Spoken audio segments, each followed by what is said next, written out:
왠지 제목만 봐도 기분이 좋아지지 않으세요? 아닌가요?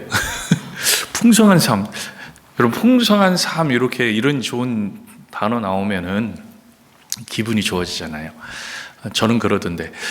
근데요, 여러분, 풍성한 삶이 뭡니까? 여러분 한번 생각해 보세요. 풍성한 삶.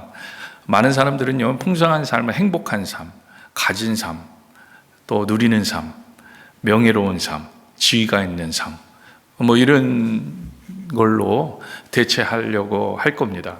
맞습니다. 사실 풍성한 삶은요, 말 그대로 뭐든지 풍부한 게 풍성한 삶일 것 같아요. 그런데 우리가 생각해 보자는 거죠. 우리가 풍성하다고 생각할 수 있는 풍성함의 기준이 어디입니까? 우린 다 달라요. 그래가지고 풍성한데도 더 풍성한 것을 요구합니다. 또 풍성한 사람이 더 풍성한데도 또 풍성한 것을 요구해요. 그래서요, 사실은 그 풍성한 걸 가지고 여러분 행복합니까? 그러면은 제대로 대답을 못 합니다. 왜냐하면 내 기준의 풍성함이 다르기 때문에. 여러분, 우리는요, 만유의 주 되신 여호와 하나님을 믿는 사람들입니다. 풍성함의 기준이 달라져야 됩니다. 풍성함의 기준이 내가 생각하는, 아니 세상 사람들이 생각하는 풍성함이 아니라 하나님이 생각하는 풍성함이 되어야 됩니다. 그리고 사실 그때 하나님과 마음이 하나가 되니까 기분이 좋아지는 거죠. 그걸 뭐예요? 그게 기쁨이죠. 그게 평안이죠. 그게 샬롬입니다. 그 기준과 하나가 될 때, 그 기준에 맞춰갈 때, 그 기준을 알아갈 때, 그 기준대로 우리가 삶을 누릴 때, 그때 우리는 진정한 평안을 누리는 거예요. 왜? 우리를 그렇게 하나님이 만드셨기 때문에 그렇죠. 창조하실 때 우리를 그렇게 만드셨습니다. 그런데 우리가 죄로 말미암아 그 감각, 그 감정, 감동이 무뎌지고 부서지고, 그로 말미암아 그 기쁨을 누리지 못하고 두려워하고, 그래서 아담 하와가 어떻게 합니까? 숨어버리죠. 숨어버려. 원래는 숨지 아니하고 떳떳하게 하나님과 함께 기쁨을 누리던 그들이 하나님 앞에 숨어버리는, 왜 그렇게 됐죠? 죄로 말미암아. 그렇기 때문에 우리가 회복되는 것, 우리가 정말 풍성한 삶을 누리는 것은 하나님과 함께하는 그 위치를 경험하는 거예요. 그 감동을 경험하는 거예요. 그래서 복음입니다. 그래서 기쁜 소식이죠. 그래서 우리가 구원이, 우리가 예수 그리스도를 통한 그 하나님과의 회복이 기쁜 소식일 수밖에 없는 것은 그때 우리가 진짜의 풍성함을 누리는, 가진 것이 없지만, 나 가진 재물 없지만, 그죠? 그런 찬양을 한다는 거예요. 나 매맞고 굶주렸지만, 죽을 고비를 몇 번이나 넘겼지만 기쁘다는 거예요. 왜요? 우리의 기준이 아니지만 우리 안에 진짜 풍성함을 누리기, 풍성함을. 여러분, 이 풍성함을 누리게 되는 저와 여러분들에게 주의 이름으로 축복합니다. 풍성한 삶을 위해 우리가 힘써야 하는 일, 그 풍성함, 그 풍성함을. 사실 오늘 본문은요, 우리가 너무나 잘 알고 있는 본문이죠. 초대교회에 7 집사가 세워지는 그런 장면이 나오고 있습니다. 근데 7 집사를 세우면서 사실 우리가 뭘 보게 되냐면, 교회에서 행하는 일 중에 정말 중요한 2가지의 일이 나와요. 이것보다도 더 다른 일들도 있겠지만 오늘 본문 가운데서는 정말 중요한 2가지의 일이 나오는 거죠. 2가지의 일이 나오는데, 결국 우리가 하나님과 함께 하는 곳이 교회이고, 하나님과 함께 하는 사람이 교회이고, 또한 그 사람들이 모임이, 공동체가 교회라고 볼 때, 결국은요, 그 교회에서 중요하게 해야 된 이 2가지 일이 곧 우리 성도의 삶 가운데 중요한 2가지 일이, 우리 성도의 삶 가운데 교회에서 중요한 2가지 일인과 동시에 우리 성도의 삶 가운데 2가지 중요한 일, 그리고 다른 말로 하면 우리가 풍성한 삶을 살기 위해 필요한 2가지 일. 제가 그래서 풍성한 삶이 무엇인가를 다시 한번 여러분에게 설명을 드린 거예요. 두 가지래요.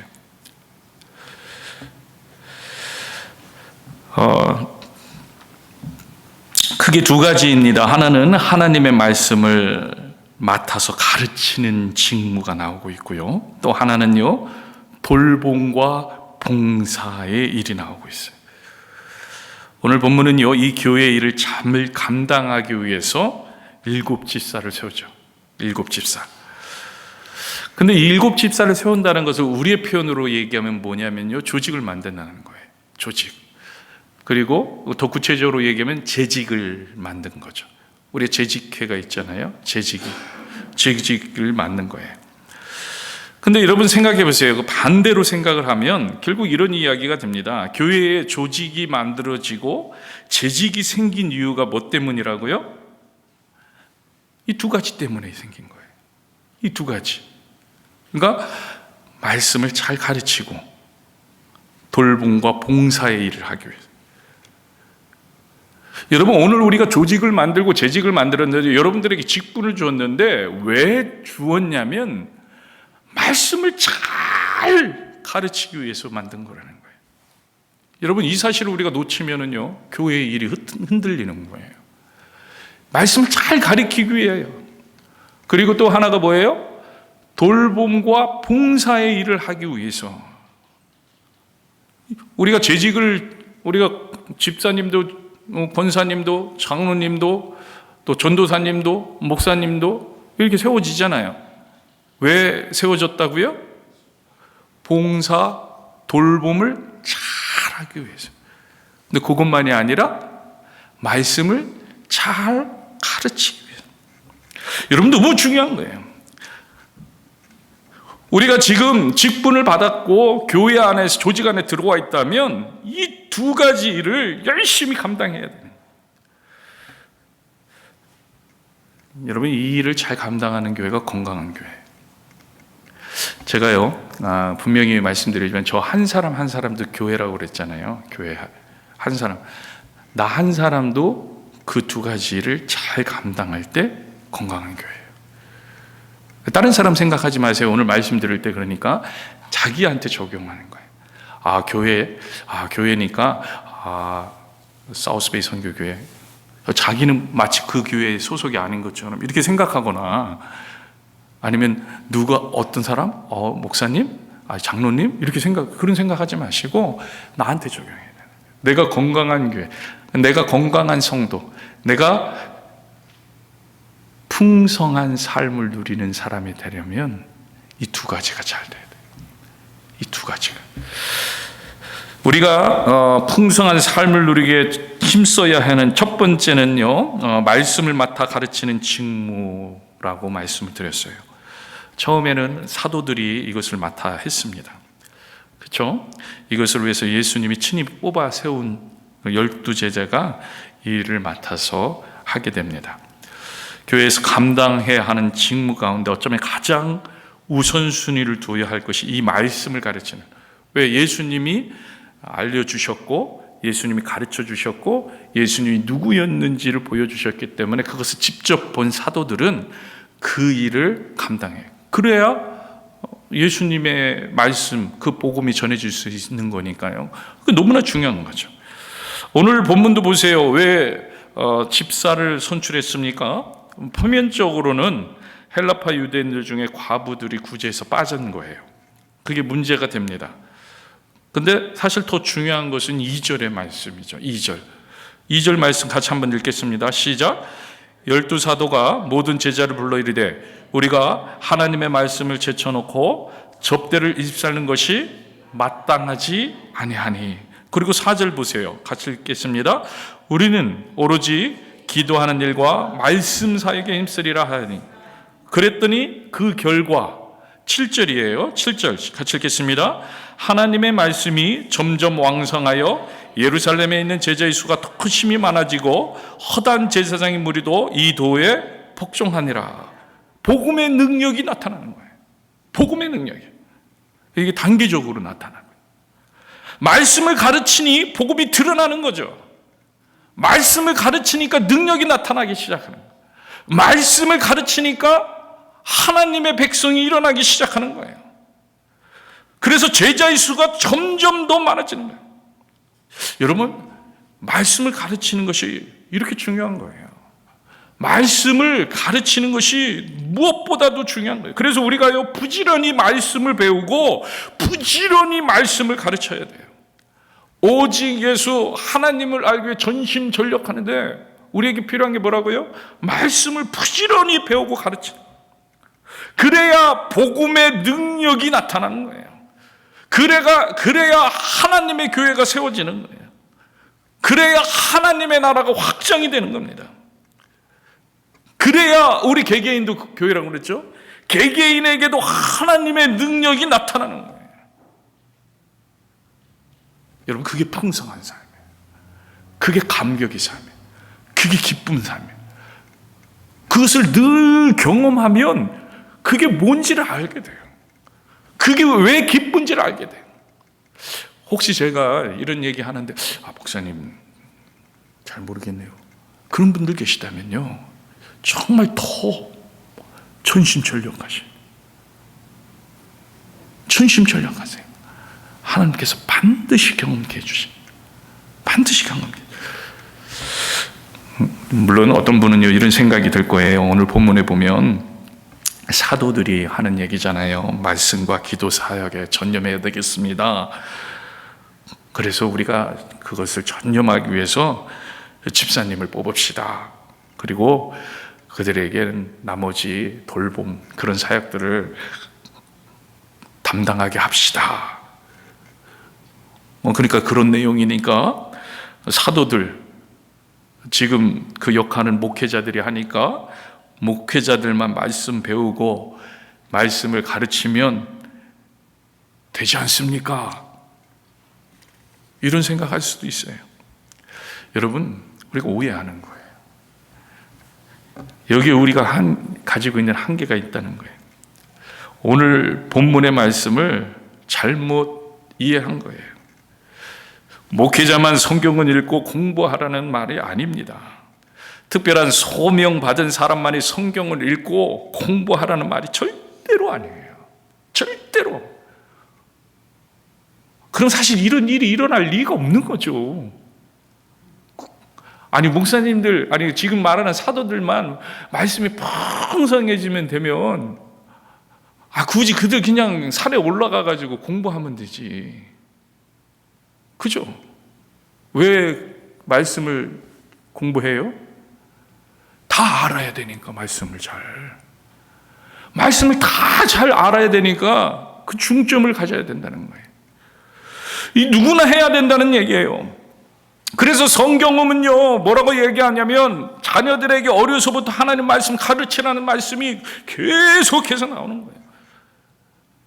어렸을 때 아이들을 딱 보니까 목회자가 될 사람이야, 그 사람만 선택해가지고 말씀을 가르치라고, 그렇게 나오지 않는다는 거죠. 다 가르쳐야 돼요. 다 하나님의 말씀을 새기고 가르치고 율법을 배우고 이마에 새기고 문지방에 새기고 마음판에 새기고.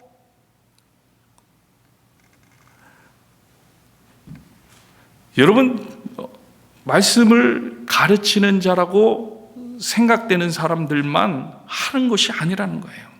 물론 오늘 본문이 그런 오해의 소지가 있습니다. 말씀을 가르치는 사람 따로 있고 기도하는 사람 따로 있는 듯한 인상을 주기도 합니다. 그러나 오늘 본문은요, 사실은 문제가 발생한 상황 속에서 해답을 찾고 있는 거예요. 문제가 발생했는데 잘 그것을 원리 원칙대로 우선순위대로 해결을 해 나가려고 하다 보니까 그동안에 구제는 힘썼는데 다들 막 열심히 사도들까지 앞장서가지고 사람들 막 불쌍한 사람들 도와주고 아니, 그 사역보다 그 시간에 말씀을 구제도 옆에서 하고 있는데 말씀을 선포해야 돼. 어떤 사람은 말씀을 들어야 돼. 근데 다 구제만 하고 있어. 말씀 선포하지 못해. 그건 아니라는 거죠. 너무 바빠갖고 말씀을 선포하지 못하면 안 되는 거예요.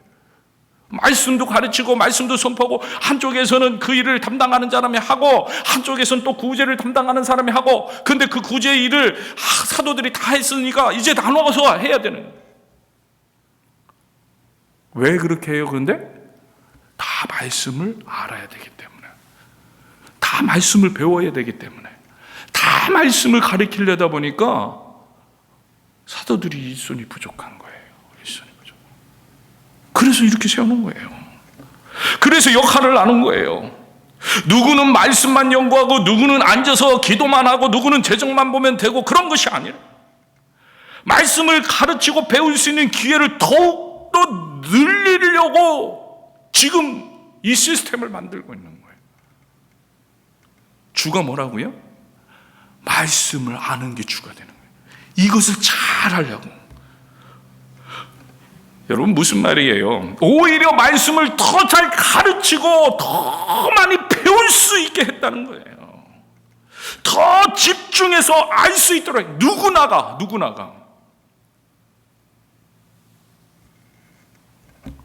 결국요, 가르치고 배우는 것이 중요한 것임을 오늘 본문은요, 말씀해 주고 있는 거예요. 여러분, 기억하시기 바랍니다. 오늘 본문의 핵심은 여기에 있어요. 우리는 많은 경우 구제를 잘 해주기 위해서 7 집사를 세웠다고 생각합니다. 물론 맞는 말이에요. 그러나 더 중요한 1차적인 이유는 우리가 하나님의 말씀을 제쳐놓고 접대를 일삼는 것이 마땅하지 아니하기 때문에. 여러분, 스스로가 교회라 그랬어요. 내 교회가, 그렇죠? 내가 하나님의 말씀을 제쳐놓고 혹시 접대하는 그 일에만 전념하고 있지 않는지 여러분 한번 돌아보시길 바라요. 접대하느라 혹시 말씀을 제쳐놓고 있지는 않습니까? 다른 일에 바빠서 말씀을 읽지 못하고 있지는 않습니까? 내가 이게 더 급한데, 이게 더 중요한데, 이러면서 제쳐놓고 있지는 않습니까? 그렇다면요, 여러분도 여러분 삶 가운데 7 집사를 세우셔야 돼요. 여러분 7 집사를 세우셔야 돼요. 중요한 걸 놓치고 있는 거기 때문에. 여러분 조직을 만드셔야 돼. 여러분 시스템을 만드셔야 돼. 그래서 일부러 교회에서는 시스템 만들어 드리는 거예요. 새벽 기도회, 또 토요 기도회, 또 필요하다면요 주중에도 주중 기도회를 할 수도 있겠죠. 시스템을 만드는 거예요. 왜? 7 집사를 세우는 거예요. 뭐 하기 위해서? 하나님 말씀 보려고. 하나님 말씀 보려고. 하나님 말씀을 보려고 그랬더니 풍성해지는 거예요. 풍성해져.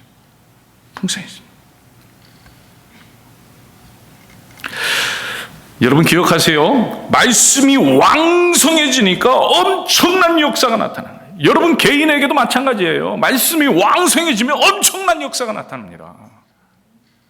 엄청난 역사. 우리 한 사람 한 사람이 말씀이 풍성해지면 엄청난 일이 일어나기 시작하는데, 나 한 사람 때문에 교회 공동체도 엄청나게 역사되는 거예요. 이 마지막 때 하나님께서 찾으시는 한 사람이 그래서 중요하다는 이유가 거기에. 그리고 내가 일꾼 되고, 우리 공동 기도 제목이면서 구호잖아요. 내가 일꾼 되고 일꾼을 보내. 여러분, 내가 일꾼이 될 때 일꾼을 보내주시는 거예요. 그냥 하나님 보내주시지 않아요. 왜요? 이게 맞물려서 매치되어서 일하는 역사를 하나님 보시죠. 맞지? 다시 한번 말씀드리지만요, 목회자나 특정한 그 사람만 말씀을 읽고 배우고 가르치는 것이 아니에요. 지금은 오늘 본문에 나오는 것은 문제가 벌어졌고 하나님의 말씀 사역이 등한시되었기 때문에 굳이 역할 담당을 하기 위해서 역할을 나누었다는 거지, 모든 사람에게 하나님의 말씀이 중요해요. 그래서 하나님의 말씀이 모든 사람에게 중요하고 알게 하는 방법이 뭘까? 그 7 집사. 여러분도 여러분 삶 가운데 7 집사를 만드셔. 제자 양육반에 있는 사람만 말씀을 배우고 가르치는 것이 아닙니다. 요즘 교회들마다 제자 양육 막 하잖아요. 그들만 배우고 가르치면 되는구나. 아니에요. 요즘 교회가요, 건강한 교회, 하나님의 일을 감당하는 교회가 되지 못하는 이유가 바로 여기 있다는 거예요. 여러분 스스로 한번 생각해 보시기 바랍니다. 성경을 묵상하지 않아도, 성경을 배우려 하지 않아도 다들 괜찮아요. 다들 괜찮아요. 제가요, 전도하다 보면은 사람들 만나가지고 물어요. 교회 다닌다는 사람들, 교회 다니시냐고, 성경 많이 보셨겠다고. 여러분 10년을 다녔는데 성경을 한 번도 안 봤대요. 10년을 다녔는데 성경을 한 번도 본 적이 없대요. 아니, 제가 꾸민 얘기가 아니라 사람을 만나서 물어본 얘기예요. 직접 제가 전도하면서 10년을 다녔는데 자기 스스로 성경책을 딱 펴서 성경 말씀을 읽어야지 한 경험이 한 번도 없다는 거예요. 10년을 교회 다녔는데요. 제가 그게 더 못 믿겠잖아요. 그래서 아니, 어떻게 성경 말씀을 안 읽고, 제가 오히려 주님한테 머리 긁으면서 그래요. 교회에 가서 우리 나오잖아요. 이렇게 자막으로.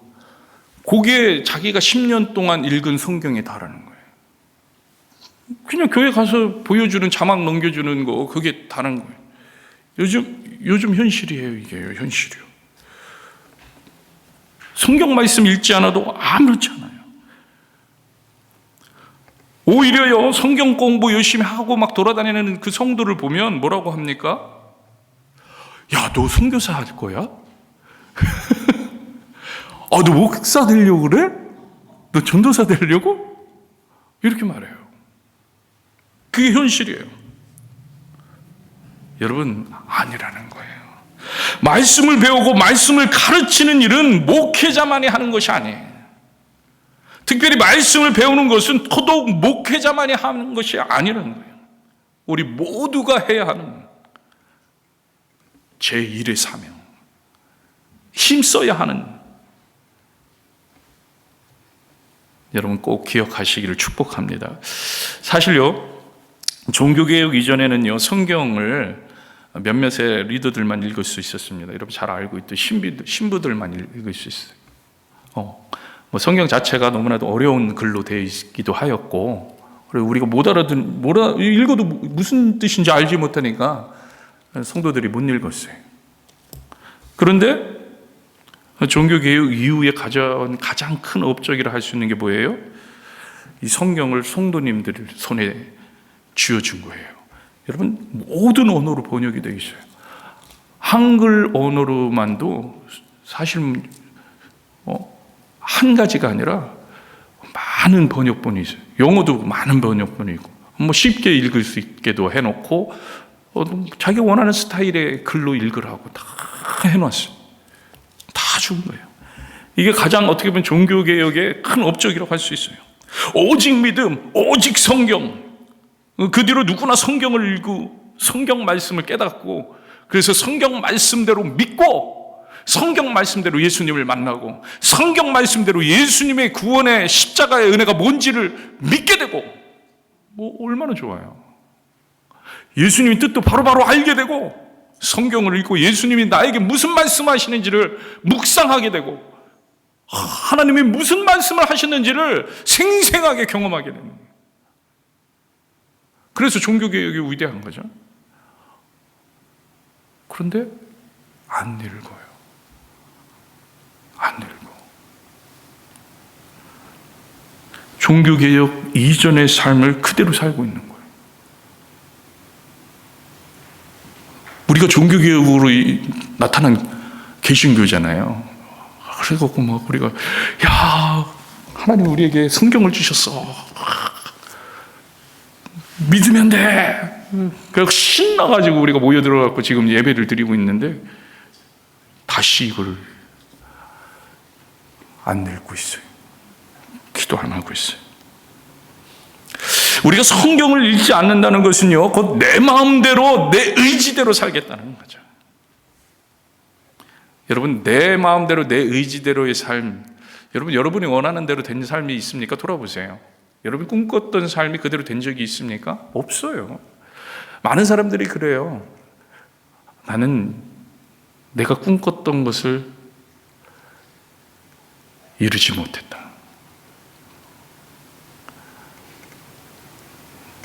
여러분, 우리 뜻대로 사는 삶은요, 풍성한 삶이 될 수 없어요. 근데 우리는 그 삶을 살겠다고 종교개혁을 통해서 하나님을 바라보는 삶을 우리에게 허락해 주셨는데도 그 삶으로 가지 않아요. 하나님 말씀을 주셨는데도 그 삶을 누리지 못해요. 디모데후서 3장 14절에서 17절 한번 같이 읽어보겠습니다. 같이 읽겠습니다. 그러나 너는 배우고 확실한 일에 거하라. 너는 네가 누구에서 배운 것을 알며 또 어려서부터 성경을 알았나니 성경은 능히 너로 하여금 이 그리스도 예수 안에 있는 믿음으로 말미암아 구원에 이르는 지혜가, 아멘, 지혜가 있게. 그 다음에 16절, 모든 성경은 하나님의 감동으로 된 것으로 교훈과 책망과 바르게 함, 의로 교육하게 뭐 하다고요? 유익, 성경 유익. 17절, 이는 하나님의 사람 온전하게 하며 모든 선한 일을 행할 능력을 갖추게 하라. 여러분, 성경이 어떤 건지를 보세요. 부분적으로 제가 잠깐 보여줄게요. 성경은요, 구원에 이르는 지혜. 여러분, 구원에 이르는 지혜. 여러분, 우리의 삶 가운데 모든 구원과 연결된 지혜. 우리가 꼭 영원한 삶으로 가는 영생의 구원, 이거는 당연한 거고요. 우리가 그것만 생각할 때가 있지만, 그러나 그렇지 않아요. 출애굽의 구원은 그들의 삶 가운데 출애굽시킨 구원이고요. 우리 안에 병자들을 병을 낫게 하는 구원은 치유의 놀라운 우리의 짐 가운데, 어려운 가운데, 아픔 가운데 구원하시는 그 하나님의 구원이시고요. 우리 삶 가운데, 우리의 모든 문제 가운데 하나님 구원의 하나님이 되죠. 왜? 우리의 모든 질고를 이미 십자가에서 담당하셨기 때문에. 그 구원이에요. 근데 그 지혜가 된 뒤에 지혜를 보여주는 성경은. 그 다음에 성경은 유익해요. 모든 것에 유익해요. 중간에 뭐 다 빼도 그냥 모든 것에 유익하다는 거예요. 그 다음에 17절에 성경은요, 하나님의 사람을 온전하게 해줘. 여러분, 이것만큼 기쁜 게 어디 있어요? 이것만큼 풍성한 게 어디 있어요? 여러분, 우리가 기대하는 게 이거잖아요. 우리 신앙인으로서 기대하는 게 하나님의 온전한 백성. 엄청난 거죠. 그 다음에 그랬더니 온전하게 되어서 모든 선한 일을 행할 능력을 갖춰. 성경을 통해서 하나님께서 모든 선한 일이 뭐야? 하나님의 일이라는 거예요. 하나님의 일. 복음의 일. 하나님의 일을 하는 능력을 갖추게 해주신다는. 와, 이건 뭐 풍성한 삶, 풍성. 여러분, 말씀을 열심히 배우시기 바랍니다. 말씀이 역사하면요, 말씀이 우리 안에서 워킹하면 능력이 나타납니다. 능력이 나타나요. 기쁨이 나타나요. 감사가 나요. 여러분, 시작은요, 말씀 묵상, 우리가 말씀 묵상 저기 항상 이렇게 비치해 주고 있는데, 여러분 가져가세요. 그냥 7불 헌금으로 하셔도 되고 그냥 가져가셔도 돼요. 중요한 것은 왜 그걸 합니까? 7불 사실은 마이너스예요. 7불보다 더 비싸요, 저게. 근데 왜 그래요? 그러면서도 어떻게든 더 많은 사람들한테 주고 싶어서. 여러분들이 다 가져가도 돼요. 다 제 마음 같아서는 다 공짜로 가져가면 더 좋죠. 근데 낼 수 있는 분들 내면 더 구입해갖고 더 나눠줄 수 있잖아. 더 나눠줄 수 있잖아. 가져가시라는 거예요. 가져가죠. 그리고 말씀 묵상하세요. 말씀을 매일매일 조금씩이라도. 성경 통독 같이 하면 더 좋아요. 그런데 못하더라면 둘 중에 하나라도 하세요. 매일매일 말씀 묵상은 조금씩 읽어도 되니까 조금씩이라도 그 대신에 그 읽고 묵상을 하세요. 하나님, 기도하는 거예요. 기도. 묵상 어렵게 생각하지 마세요. 기도하세요. 하나님, 오늘 말씀 속에서 저에게 꼭 필요한 말씀 저에게 보여주세요. 그러니까 갑자기 그 말씀이 그냥 들어오게 해달라는 거예요. 갑자기 그 말씀이 더 사랑스러워지게 해달라는 거예요. 갑자기 그 말씀이 꼭 나에게 주시는 말씀처럼 느껴지게 해달라는 거예요. 그리고 그러면은 왜 그랬는지, 왜 그 말씀이 나한테 갑자기 이렇게 들어오기 시작했는지 그걸 놓고 기도하는 거예요. 하나님, 왜 저한테 이 말씀을 주셨습니까? 그러니까 계속해서 주님과 대화를 하는 거예요. 대화. 그리고 그 말씀 붙잡고 그 하루를 사는 거예요. 그 하루를 사는 거예요. 여러분, 그러면 돼요. 그러면. 이것이 종교개혁의 가장 큰 이유였다는 것을 잊지 마시고요. 성경을 배우지 않는 것, 이것은요 가장 중요한 핵심을 놓치는 거예요. 오늘 본문에서도 그래서 성경을 가르치는 것을 위해서 조직을 세우는 거잖아요. 너무 중요하기 때문에. 여러분, 말씀 힘써 보고 배우시기를 주임으로 축복합니다. 두 번째가 이제 돌봄과 봉사예요. 돌봄과 봉사. 힘써 해야 되니 풍성할 삶을 위해서는요, 돌봄과 봉사를 해야 돼. 가만히 생각해 보면 돌봄과 봉사를 하는데 그게 어떻게 풍성한 삶이 될 것 같냐? 더 쪼달리지, 막 주고 베풀면 더 아니요. 우리 기준이 내가 웅크려 준 것이 풍성해진 거라고 생각하면 그럴 수 있지만 사실 우리는 다 기준이 그게 아닌 것을 알아요. 조금이라도 누구를 위해서 섬기면 그때가 기뻐요. 내가 좋아하는, 특별히 여러분 생각해보세요. 내가 좋아하는 사람, 내가 사랑하는 사람이 내가 뭐를 줬더니 되게 기뻐요. 그럼 내가 기뻐. 여러분 그렇잖아요. 내가 사랑하는 연애를 시작했다고 생각해보세요. 여러분들 연애를 시작했는데 뭔가를 주고 싶어. 선물을 하나만 막 찾아봐. 그때부터는 막 그게 설레. 그때부터는 뭘 주지? 뭘 주면 좋아할까? 뭘 주면 좋아할까? 스트레스가 돼. 그게 어때? 그래도 좋아. 그러고서 줬어. 우와, 신나해. 그럼 더 좋아. 근데 왜 안 그래요? 왜 안 그래? 근데 우리가 돌봄과 사랑이 왜 그런데 그렇지 않아요? 사랑이 전제되지 않았기 때문에. 사랑해야 돼요. 사랑해야 돼요. 그 사랑은 언제 가능해?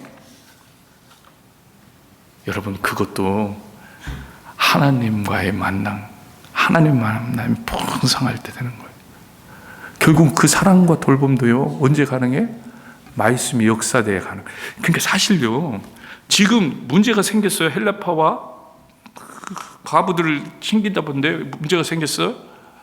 직시한 거예요. 사랑에 대해서 뭔가 문제가.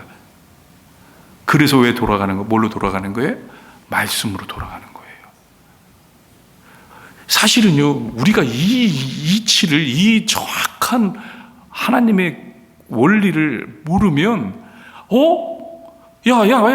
더 가까이 이렇게 여기에만 그냥 매달리게 돼 있다. 문제만 매달려야 돼. 근데 정확하게 사도들은 알아요. 그러니까 말씀으로 돌아가잖아. 말씀으로 돌아갔더니 어떻게 돼요? 문제가 해결된 건 기본이에요. 문제 해결은 기본이고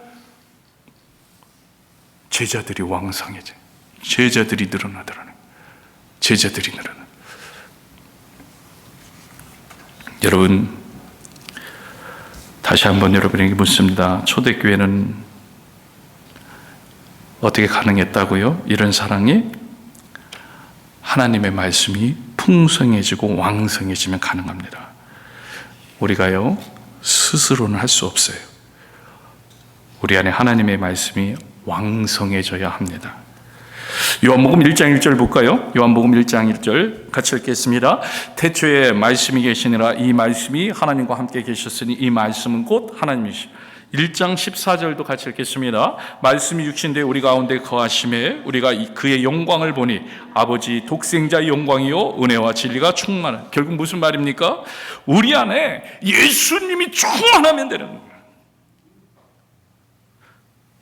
초대교회 성도들 안에는요 예수님이 충만했습니다. 근데 예수님이 충만한 증거가 어디 있어요? 이게요 순환적이에요. 우리가 예수님이 충만하면 말씀에 힘씁니다. 이게 자연스러운 거예요. 제가 당연한 것을 이렇게 설명을 드리는 거예요. 우리가 예수님이 충만하면 말씀에 힘을 쏟아요. 모이기에 힘써요. 말씀을 보기 위해 모이기에 힘써요. 그리고 말씀에 충만하면, 예수님이 충만해서 말씀에 충만하면 돌봄과 봉사의 일을 힘써요. 돌봄과 봉사의 일은 내 힘으로 하는 게 아니라 예수님이 충만할 때 그 안에 사랑이 있을 때 감당할 수 있기 때문에. 그리고 그 일을 하면서 다시 뭐가 돼? 선한 영향력을 끼치고 또 말씀을, 예수님을 더 만나게 되고 예수님을 더 사랑하게 되고, 이게 순환적으로 계속 이루어지는 거예요. 여러분 오늘 본문 보세요. 오늘 본문에 7 집사를 세우는데 그래서 어떤 사람을 집사로 세우고 있습니까? 3절 읽으세요. 3절 같이 읽겠습니다. 형제들아 너희 가운데 성령과 지혜가 충만해 칭찬받는 사람 7을 택하라. 누구예요 그게? 예수님 충만한 사람. 예수님이 충만한 사람. 성령과 지혜가 충만해 칭찬받는 사람. 결국 하나님의 말씀과 친한 사람, 가까운 사람, 하나님 말씀에 힘쓰는 사람. 여러분 그 사람이 아까 우리가 읽었던 16절 17절 디모데후서, 바로 그게 매치가 되는 거예요. 연결되는 게. 그렇게 되니까 그런 사람을 세웠더니 16, 17절 같이 읽겠습니다. 모든 성경 하나님의 감동으로 된 것을 교훈과 책망과 바르게 함과 의로 교훈에 유익하고 이는 하나님의 사람을 온전케 하며 모든 선한 일을 행할 능력을 갖추게 하려, 갖추어지는 거예요. 모든 하나님의 선한 일을 할 수 있게 되는 거예요. 이게 그대로 매치가 되는 거예요. 그대로 매치. 사랑하는 성도 여러분, 우리는요 일하는 사람입니다. 생업을 위해서 일하고요, 남을 위해서도 일합니다. 그리고 교회를 위해서, 하나님의 일을 위해서도 일을 합니다. 그런데 결국 그 모든 일을 온전하게 하는 능력은 하나님의 말씀에서 나온다는 걸 믿으시길 바라요. 하나님의 말씀에서. 그러므로 우리가 힘써야 돼요. 오늘 4절 말씀. 우리는 오로지 기도하는 일과 말씀 사역에 힘쓰리라.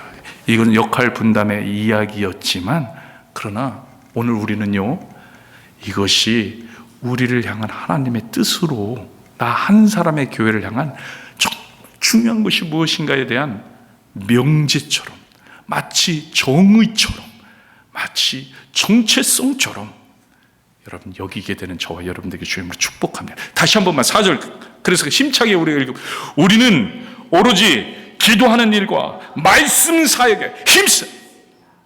그러한 충만한 삶, 풍성한 삶을 누리는 저와 여러분들에게 주님으로 축복합니다. 이 시간